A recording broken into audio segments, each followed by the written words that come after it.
Hello everyone, welcome back to my channel. अब हम class 8th का भूगोल का भूमि, मृदा, जल, वनस्पति अध्याय 2 कराने जा रहे हैं। इसके क्वेश्चन आंसर कराने जा रहे हैं। इस पार्ट के मैंने बहुविकल्पी वगैरह तो आपको गूगल मीट पे करा दिए थे क्लास में, और इसके आगे का मैं आपको कराने जा रही हूँ क्योंकि वहाँ गूगल मीट पे तो आपको परेशानियाँ आती है ना। मैंने सोचा इस पे करा दूँ क्वेश्चन आंसर। तो चैप्टर 2 भूमि, मृदा, जल, वनस्पति। तीसरे का यह है, भूमि हमारे जीवन का आधार है। इसके बिना हमें आवास, खाना, पानी आदि कुछ भी प्राप्त नहीं होगा। यानी कि भूमि हमारे जीवन के लिए मतलब महत्वपूर्ण आधार इसलिए मानी गई क्योंकि इसके बिना हमारा रहना, खाना सब चीज असंभव है। पृथ्वी नहीं होगी यानी कि भूमि नहीं होगी तो हम अपना आवास कहाँ से बनाएंगे, कहाँ रहेंगे, कहाँ खाना पीना यानी कि पौधे उगाएंगे और कहाँ हम अ, ये सब कुछ कर पाएंगे। तो भूमि के बिना हमारा जीवन असंभव है। ये 2 सोपान। जैव मंडल निचय तथा राष्ट्रीय उद्यानों की स्थापना। अभेद दूसरा है अभेद शिकार और कटाई आदि पर रोक लगाना। तो सरकार ने जो है जीव जंतुओं को ज्यादा नष्ट ना हो इसके लिए सरकार ने रोक लगाई। राष्ट्रीय उद्यान वगैरह बनवाए। जैसे कि बहुत लोग शिकार विकार करके क्या करते थे, जैसे चीते का शिकार या शेर का शिकार उनकी खाल के लिए ये लोग करते थे। हाथी दांत के लिए हाथी का शिकार करना, इन सब पे क्या किया सरकार ने, रोक लगा दी। और कटाई वगैरह पे भी रोक लगा दी। कोई भी पेड़ नहीं काट सकता बिना सरकार की परमिशन से। तो इन सब चीजों पर सरकार ने रोक लगा। जल संरक्षण के कोई 3 उपाय बताइए। तो जल संरक्षण के उपाय हैं वृक्षारोपण, रिसाव वाष्पीकरण को रोकना, वर्षा जल संग्रहण। वृक्षारोपण वृक्षारोपण का मतलब है कि अधिक से अधिक वृक्षों को लगाना जिससे कि हमारा जल का संरक्षण हो। पेड़ जो हैं हमारे पानी की नमी को रोकते हैं, यानी कि पृथ्वी में जो भी पानी मतलब ऊपर से जो बारिश होती है तो वृक्ष अपनी जड़ों से अंदर रोके रहते हैं, वरना क्या होता है पानी जो है बह जाता है। तो वृक्षारोपण के द्वारा हम जल का संरक्षण कर सकते हैं। दूसरा है आपका रिसाव द्वारा भी, जैसे कि पक्की नहरें बना दी जाएं जिससे कि जल का रिसाव ना हो, वाष्पीकरण ना हो। और वर्षा का जल संरक्षण, हम जैसे छतों वगैरह पर जल का संरक्षण कर सकते हैं। छतों पे इस तरह की हौज वगैरह बनाएं जिससे कि बारिश का जल को इकट्ठा किया जा सके, क्योंकि 2 घंटे की बारिश में 1800 लीटर जल का संरक्षण किया जा सकता है। सेकंड क्वेश्चन है आपका, सही उत्तर के को चिन्हित कीजिए, यानी कि राइट रॉन्ग सही उत्तर सही लगाइए। तो पहला है, निम्नलिखित में से कौन सा कारक मृदा निर्माण का नहीं है। नंबर 2 मृदा का गठन, नंबर 3 जैव पदार्थ। तो इसमें सही आंसर है मृदा का गठन, क्योंकि मृदा का गठन होने में यानी कि मृदा को बनने में कम से कम 100 वर्ष लग जाते हैं।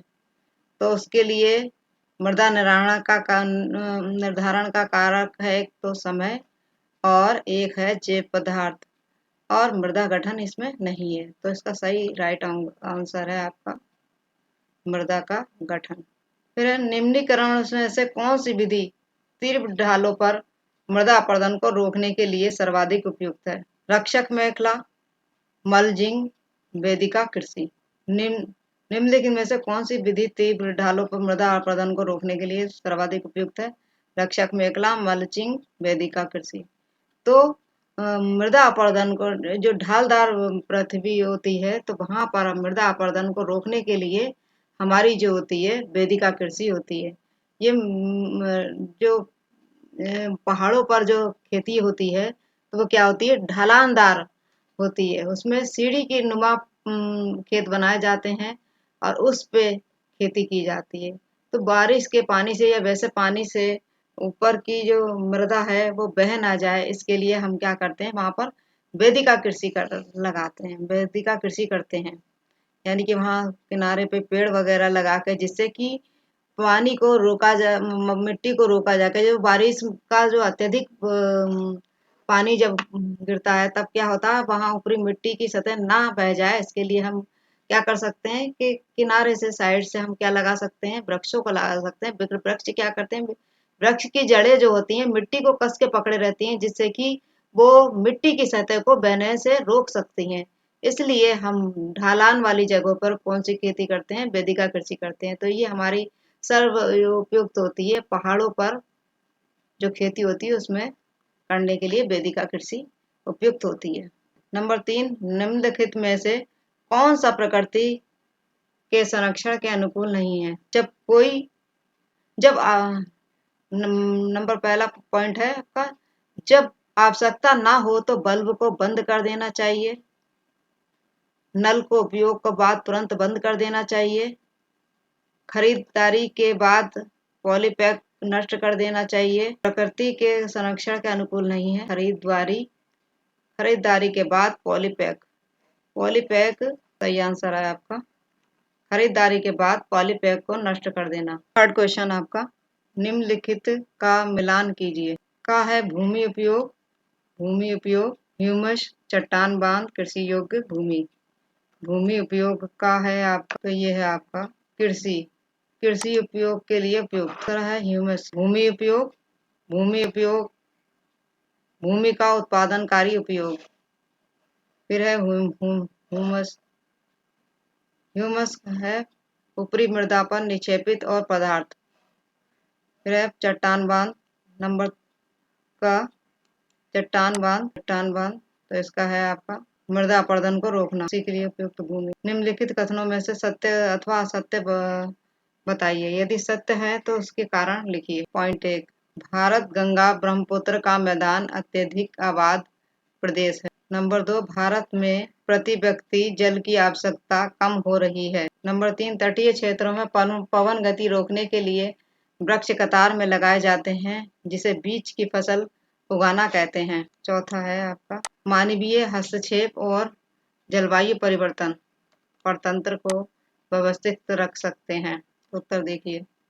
पहले का है कारण, ये मैदान अत्यधिक उपजाऊ है, जिसके कारण अधिक जनसंख्या का भरण पोषण कर सकता है। इस मैदान की जलवायु मानवीय गतिविधियों के अनुकूल है। मतलब पहला कारण है आपका, पहला कारण है भारत गंगा ब्रह्मपुत्र का मैदान अत्यधिक आबाद प्रदेश है। तो इसका मतलब है भारत के जो गंगा और ब्रह्मपुत्र के मैदान है वहां पर हर चीज की सुविधा है, पानी की और मैदानी इलाके की। इसलिए जो है इस कारण से हमारी जो है वहाँ की भूमि जो उपजाऊ है और वहाँ पर अत्यधिक जनसंख्या रहती है, क्योंकि वो वहाँ पर रह के अपना भरण पोषण कर सकती है। और मैदानी इलाका होने के कारण वहाँ पे जो है आवागमन भी सही से हो सकता है और ये उद्योग धंधे भी लगाए जा सकते हैं, जिससे कि लोगों को रोजगार मिल सके। तो जो वहाँ जहाँ पर नदियाँ वगैरह होती हैं, जैसे गंगा यमुना नदी है, उसके किनारे जो रहने वाले लोग हैं तो वहाँ खेती वगैरह कर सकते हैं, उद्योग धंधे लगा सकते हैं, जिससे ज़्यादा से ज़्यादा लोगों को जो है रोजगार मिल सके और उनका जो है भरण पोषण यानी कि सही से हो सके और आवागमन भी हो सके। तो इसलिए इस कारण से वहाँ अत्यधिक जनसंख्या रहती है, क्योंकि वहाँ का इलाका जो है उनके जनसंख्या के अनुकूल होता है। तो एक ये कारण होता है। सेकंड है आपका सत्य।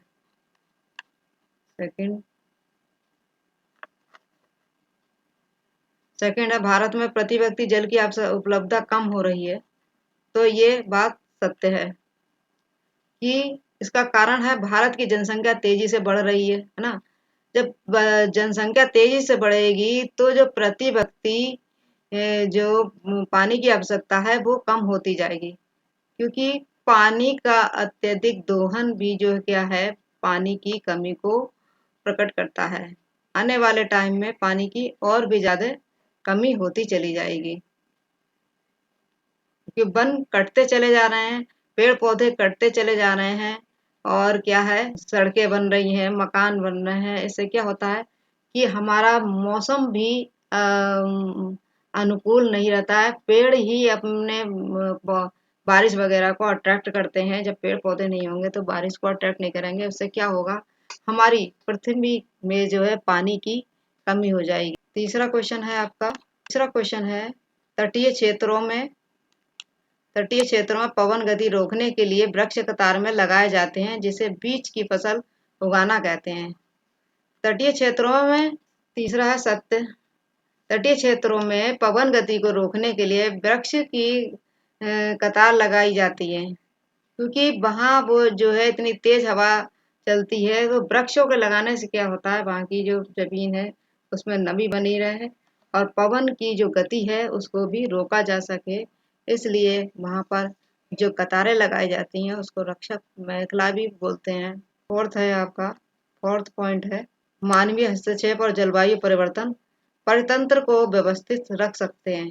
मानवीय हस्तक्षेप और जलवायु परिवर्तन को परितंत्र को मानवीय हस्तक्षेप और जलवायु परिवर्तन परितंत्र को व्यवस्थित रख सकते हैं, ये सत्य नहीं है। मनुष्य के हाथ में कुछ भी नहीं है। जल वायु का परिवर्तन ये सब क्या है, ये प्राकृतिक है, तो ये चीज असत्य है। ठीक है, ये समाप्त हो रहा है यहाँ पर। Thanks for watching.